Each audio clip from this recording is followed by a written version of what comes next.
up? It's your boy Shake. Before we get this video started, I want to give you guys a quick announcement. I am now on Instagram.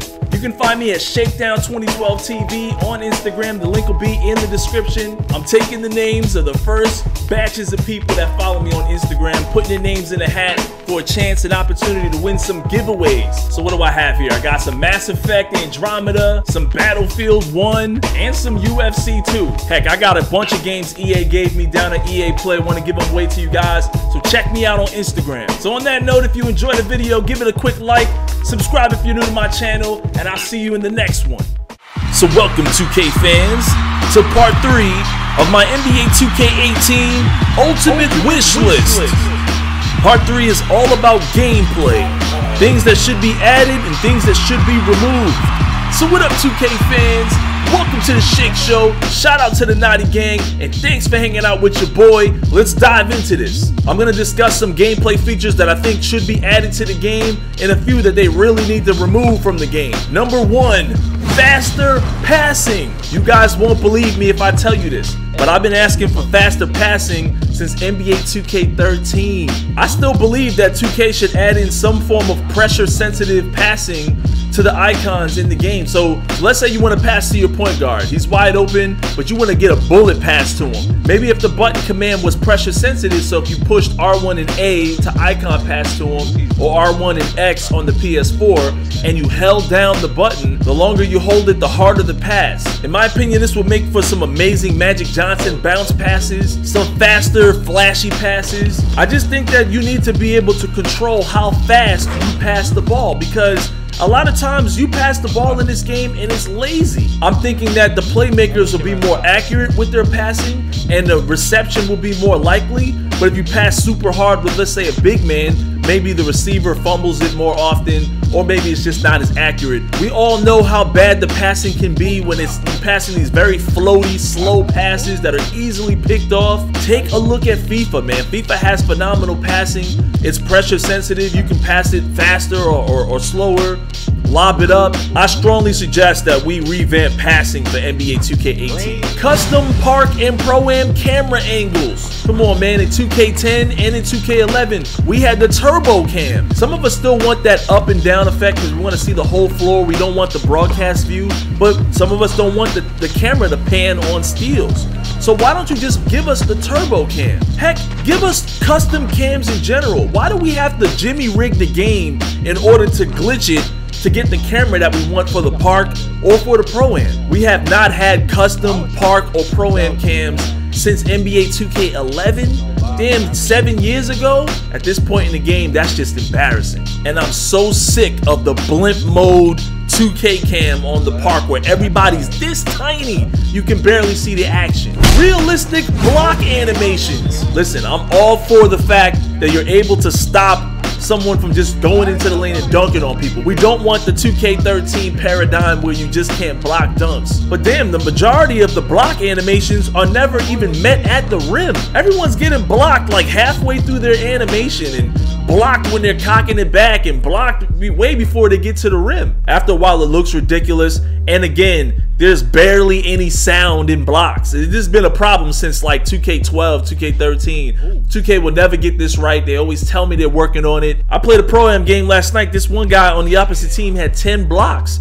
and I didn't hear a single sound. We need smarter dunks in general. Do you realize how many dunk packages the smart players don't use in this game simply because they get blocked a lot? Back scratchers at the wrong moment. You try to dunk it with two hands with a basic two-hand dunk, but your man goes for this ridiculous back scratcher dunk, and then it gets blocked. Sometimes I just want to go for a simple right-handed stuff, but my guy cocks it all the way back and then they just deflect it. I just want my player to make smarter decisions on dunks. It just feels crazy that we have to remove so many dunk packages because guys don't dunk properly. I want to see new dynamic posterizers and lob posterizers. Please do something to get rid of the rail system, canned animation, posterizer animations. This has just been a thing with 2K for too long. I think it's just gotten old. You're getting pulled into dunk animations or posterizing. I use the word dynamic, meaning that you never know what's going to happen next. You never know how the man that's getting dunked on is going to react to that dunk on. Maybe he falls to the ground, maybe he doesn't. Maybe he protects his face, maybe he doesn't. The reason I say this is because after you see one Spider-Man dunk,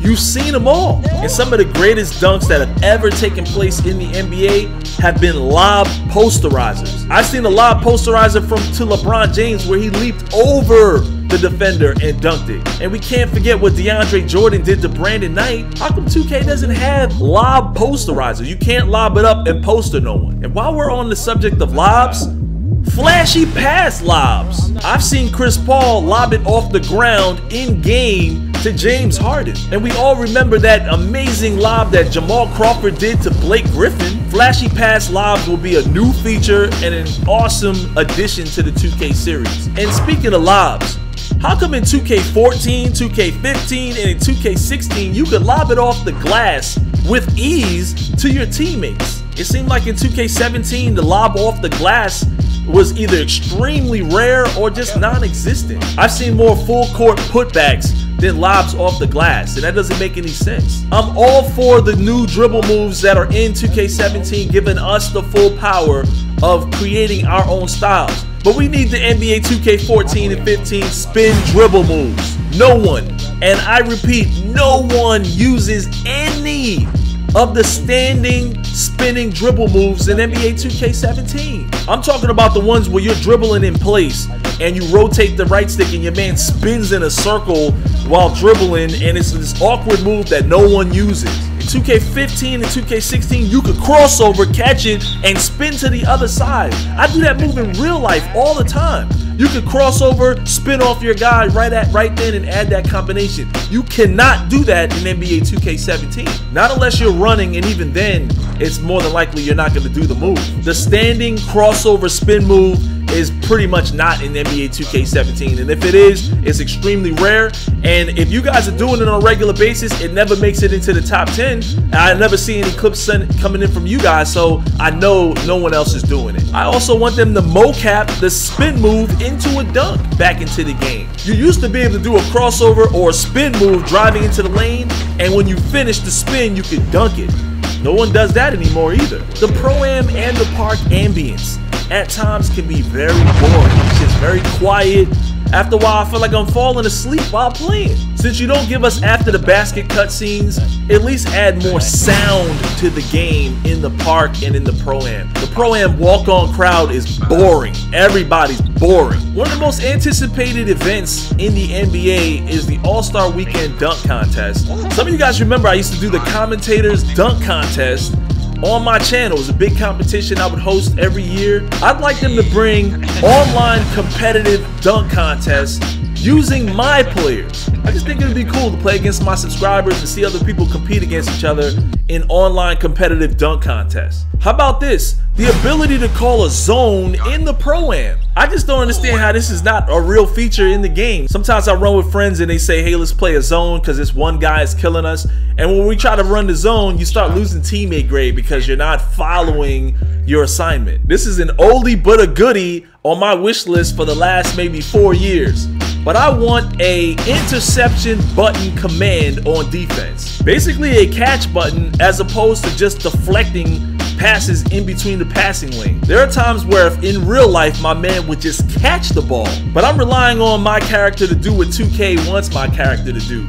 And a lot of times he deflects the ball. If I had a catch button, or maybe if I could just hold square, or maybe something where I could demand my character to catch the ball, like in football games where you have the interception button or you have the pass deflection button. But it's just way too many times that I'm deflecting passes where it would have been a clear interception and I would have been able to score after that. Remove the lock-on moving screen animation. I don't know where this one came from, but it is illegal to push a defender 40 feet away from his assignment. That's a foul. I think there should be a way to scrimmage for practicing Pro-Am teams. This way you can learn how to run plays or even design a strategy for competing in the E-League. How are you gonna have a professional online experience in no location where you can practice? In Call of Duty and Halo and the MLG leagues, you can go into private servers or private locations and practice. I think scrimmaging with the AI, running a few plays, discovering some things on defense that would be a huge addition to the E-League environment. And last but not least, if this is an RPG experience and we have to work out to build up our characters, make the workouts matter more. Why are things hidden and only accessible in team practices? For example, offensive consistency, free throw shooting. I should be able to practice my free throws at any time. Why should I have to wait for a team practice just to get a +1 on shooting free throw?